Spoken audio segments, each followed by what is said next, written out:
This episode is brought to you by Progressive Insurance. Fiscally responsible, financial geniuses, monetary magicians. These are things people say about drivers who switch their car insurance to Progressive and save hundreds. Visit progressive.com to see if you could save.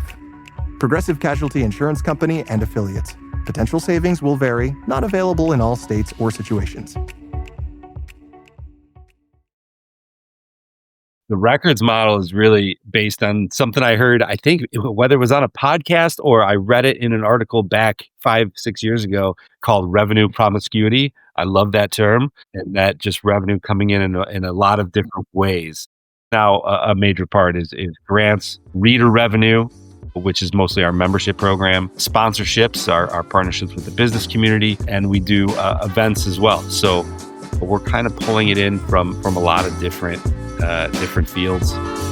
This is Small Press Big Ideas, a podcast about the business of local news in the United States. I'm your host, Paul Gewirtz. Small Press Big Ideas is about the opportunities and challenges that local news publishers are facing for their businesses.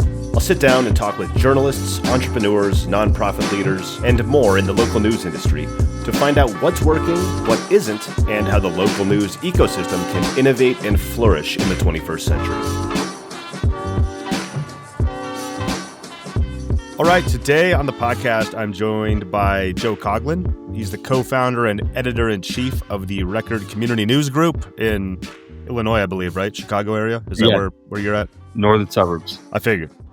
Awesome. Yeah, thanks for being here, Joe. I appreciate you taking the time out of your day, man. Yeah, no problem at all. Thanks for having me. Thanks for reaching out. Yeah.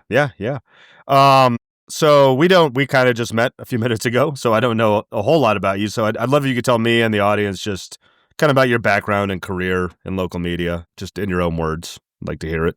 Yeah, no problem. I'm born and raised in the suburbs of Chicago, so always been around these parts. South suburbs is where I was born and raised. Went to Illinois in Champaign, and then got into journalism there. I didn't really have a big journalism background before then at all, but I liked writing. Went down that path and found journalism. Started in the sports journalism field at the town paper there in Champaign, the News Gazette, and really just started to like the community news aspect, starting with the sports.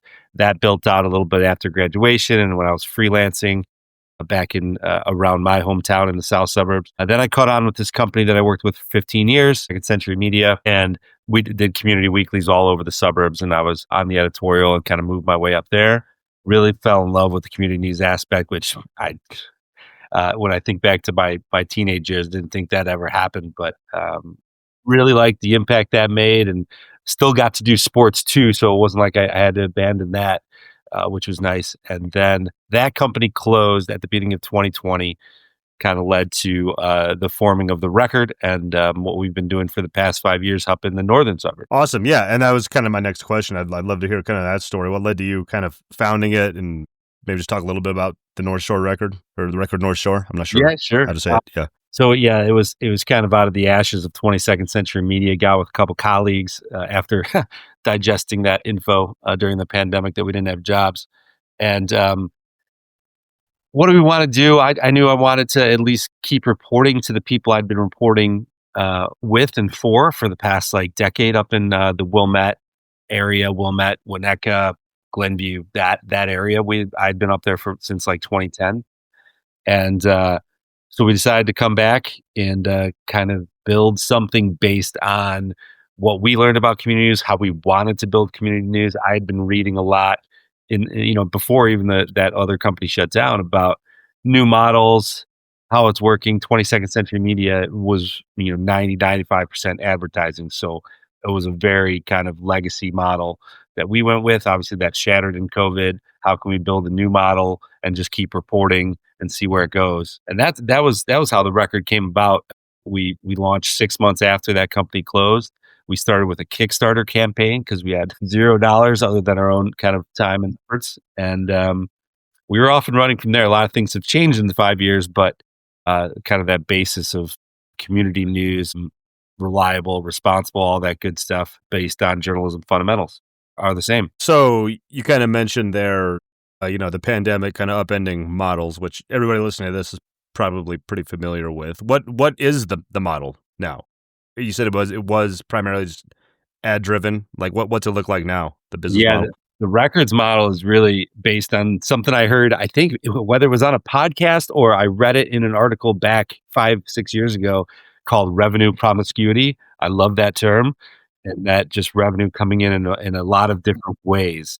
And and and all those ways you can kind of control from an ethical foundation. So that model, while it wasn't perfect to start, of course, we had to learn certain things. We were 3 journalists, so we didn't know anything about grant funding, grant writing, but that's now a major part is grants, reader revenue, which is mostly our membership program, sponsorships, our partnerships with the business community, and we do events as well. So we're kind of pulling it in from a lot of different and trying to make those all spread that burden out as much as possible. So if one were to really collapse because of some market force, we've got a bit of give. I like revenue promiscuity. Did I say that right? Promiscuity. I haven't heard that before. I like that. I read something a while back. You kind of reminded me of it. They did some study, I think, for local media orgs, or maybe it was just media organizations in general. And they said the sweet spot was between like 2 and 7 revenue sources. So if you had less than 2, it's not a good thing. If you have more than 7 or 6 or 7, whatever the number was, you might be spread too thin. Yeah. But it was kind of like on how, maybe spreading it around and having multiple levers to pull is a kind of a good tactic to go after. Yeah. Yes.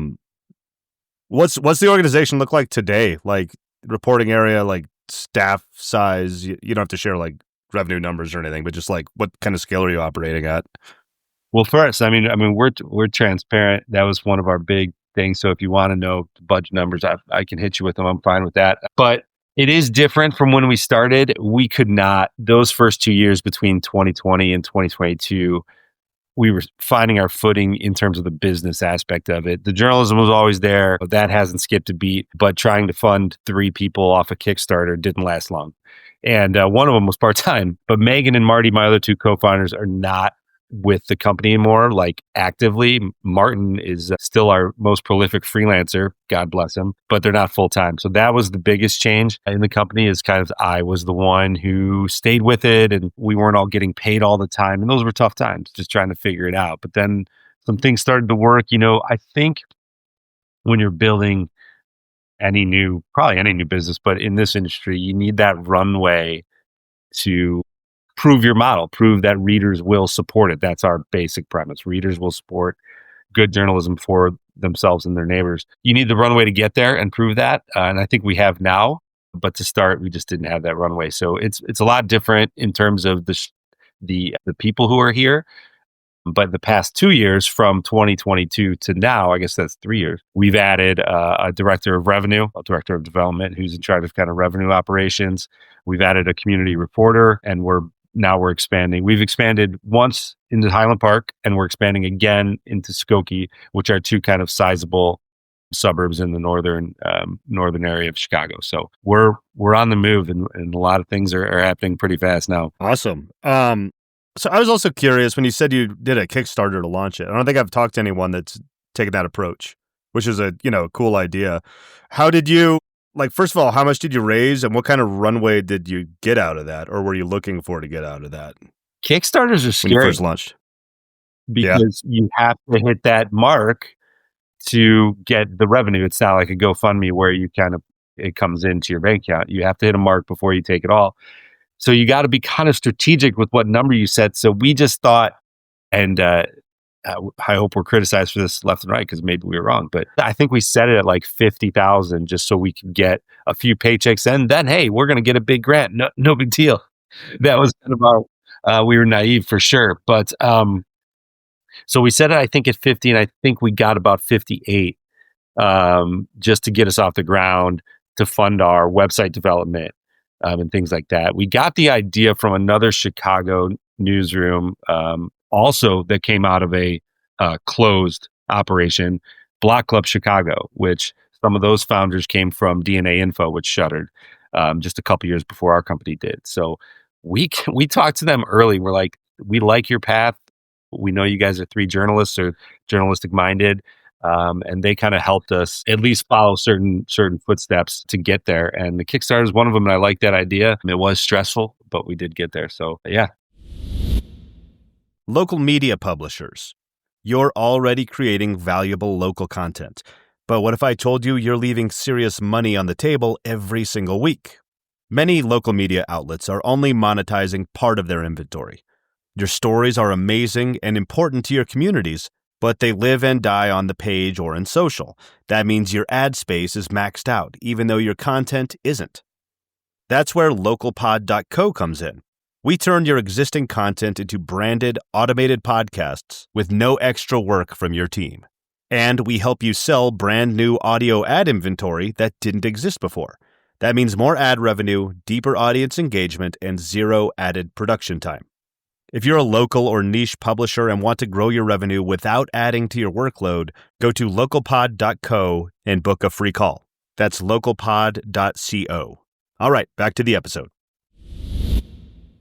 That's as soon as you said you followed a different organization in Chicago, my brain was like, he's going to say Block Club. He's going to say Block Club. They just pop up again and again. I need to get somebody from there on the show too. Yeah. And talk to them.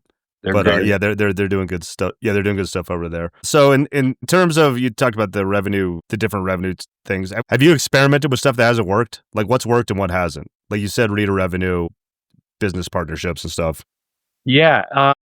When we sent in our first year, maybe it was halfway through, like 60 letters to every family foundation. You find them all on those sites like GuideStar or other nonprofit reporting sites. And we sent a letter to everyone in our coverage area, maybe a little behind it, and we got like 0 back. So it was just the wrong approach and maybe at the wrong time, or maybe just how our strategy and what we sent wasn't right. But that certainly didn't work. I mean, we put a lot of time and resources in that. So that's something that sticks out to me. Some things that have, though, we've tried, our events have been really successful. And that's a surprise because I'm not an event organizer. Our director of revenue who came on 2 years ago is not an event organizer. But I think having some creativity with our events and having some really focusing not on pushing money, give us money, all this for like a gala or something like that. It's really just, this is going to be something cool.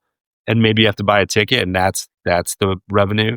Like for instance, earlier this year, we did a kind of a ripoff of the show, Hot Ones, where everybody paid a ticket and they ate hot wings, which God bless them. I don't know why you'd pay to do that, but they did, and we packed this local restaurant, and it was just a big community unifier and connector, as well as a fundraiser. And I think that has been very satisfying, I think, for us as we get to play both ends of that one. That's great. You mentioned going after grant funding and stuff, and now I see it on your website. I was going to ask if you guys are a nonprofit or a for-profit, but I see you're a nonprofit. Mm-hmm. Was that you kind of had that in your sights out of the gate? You might have said that before. I might have missed it. No, that's okay. I don't think I did explicitly, and it was in our sights. I liked really the idea that integrity is kind of built into a nonprofit, like. To keep that status, you have to do certain things, number one. And then also we partnered with a third party called the Institute for Nonprofit News. They make you do a couple extra things to stay into that group. So it was like forcing our hand. And also I think that helps with your credibility with the community. But as a journalist, I really wanted to really keep political funding out of it and not have to rely on that. Obviously, we can't even touch it with the nonprofit status. And things like that were important to me. So I think that built-in integrity really attracted me. And then also the grant funding, donations, things like that help with that revenue promiscuity idea. Yeah. I have people on from both nonprofits, for-profits, and I'm always like interested. There's benefits, drawbacks to both, I feel like. For sure. And if anybody listening is interested, the Institute for Nonprofit News, I just had their Chief Network Officer, Jonathan Keeling, on the show a few episodes ago. So if you're listening and you want to learn more about them, go back and listen to that one also. Jonathan's great. I'm glad you had him on. Yeah, he's a great guy. He's I was just going through the podcast we did dig some clips out, like to put up on social media. He's like a clip machine. He's funny. He's smart. He's high energy. I like that guy a lot. Yeah. Yeah. So my apologies. I have to ask it in every interview about AI because it's everywhere and it's very, I guess, controversial and people have different thoughts on it. So I'd love to get your take on it. If you guys are using any tools or workflows, or if you're staying away from it. People are all over the board on it. So I like hearing how you're thinking about it. I'd say right now we are not using any tools that are obvious. I think transcription is a form of AI, and I think every journalist uses that. So that's in play all the time with us and myself and our reporters. But we're not using anything actively. That's not to say we're not open to it. I think my personal view is AI is making its way into every industry. Journalism's a big one. Just having that human at the forefront of guiding it, I think, is most important. So 2 years ago, man, was it 2 years ago? Year and a half ago? We trialed an AI programmer developing one from a major tech company, which I signed a contract that I can't talk about too much. But it was, they were building something and it was specifically for publishers and they wanted a bunch of folks to trial it. And we were part of that. And I thought that was important. I was glad to do it just to have our voice heard. And when we did it, basically, it wasn't where it needed to be for publication. Like it took longer for us to go through it with a microscope to make sure. And we learned quickly we had to, because there were errors in there that were very bad for journalists. Misspelling of names, mispronouns, like, not things that are worth printing or possible to print. It wasn't there yet, but it was growing and I could see it. And now I'm seeing tools out there that are definitely beneficial. I don't know about straight to publication things. I don't think it's there yet, but things that can, I think Google has a couple tools, one called Pinpoint. I think that's the one that can go through thousands of pages of public documents that you just secured and say, this name was mentioned 12 times and on this page. And these are the 5 dates where this person was, or this address was mentioned. And maybe it's police documents where police responded to this address and want to skip to those pages. Like, that's very useful and very helpful in investigative reporting or data reporting. And so I think AI can definitely help newsrooms, and I hope those products and tools become more accessible. Yeah. Most people in the space that I talk to that are actively using it, almost nobody's using it for creating content at this point. And I don't think they should be, at least not yet either. It's more like speeding up things in their business. And like you said, the transcription, one thing I've thought for a while with AI is that it has a branding problem. Like transcription's been around forever, like these auto ones, and it's AI. But before AI was everywhere, nobody had like an issue with it. You're like, oh, this is a really cool tool. 100%. If it just had a different name, AI, like some new kind of software or something, I think people might be more open to it. But everybody gets the Terminator in their head and everything, And then you see this AI slop stuff, and it's just like, this just flooding the market, and it's just gross. Yeah. Cool. Yeah, for sure. Yeah, definitely. There's a lot of interesting stuff like that happening too. But yeah, not as far as content creation. Yeah. So I've been playing with this question. I've been asking it to everybody. If you suddenly got $1 million influx with no strings attached, what's one kind of unconventional thing you would try or spend it on, or just say no budget at all, a huge budget influx? Yeah. Man, I would. Okay, I think I got 2. Can I give you 2 different and probably pretty distinct? Of course. I don't know if this is Definitely too original, because basically the premise of this one is expansion. But I think I try to collaborate around the whole city. So basically the suburbs form like this crescent around the city, right? Like a half moon. And I try to get all of them together, put little bureaus in like every, so, space them out just so every suburb gets some sort of coverage. Cook County is just so big, and a lot of the Chicago suburbs just have really been lost their local paper. They've lost their local news. And I think most of them, at least the ones closest to the city, used to have one. So it's like they know what they're missing and now they don't have it anymore. So to bring it back to all of them and maybe somehow create some sort of collective with that, that'd be awesome. That'd be so cool. And I think it would be worth it. And I'm a suburb guy, so that means a lot to me. Another thing I would do or think about doing, is we have a youth and journalism workshop over the summer. Anybody in the community, like a teenager who's interested in news, they don't have to be want to be a journalist, but who's interested in learning more about it. We try to really show them behind the scenes of what it is to work in a newsroom, build a story, what an actual story looks like with attribution and stuff. So it helps them identify misinformation. I would really love to just blow that out and really make it a program that really preaches how to find your sources and trust those sources and identify mis and disinformation and just be able to call it out and shrug it off rather than spit it out to your neighbors and spread it even further, which I think is and it's really not the reader's fault, in my opinion, a huge problem in communities everywhere. Yeah, it is.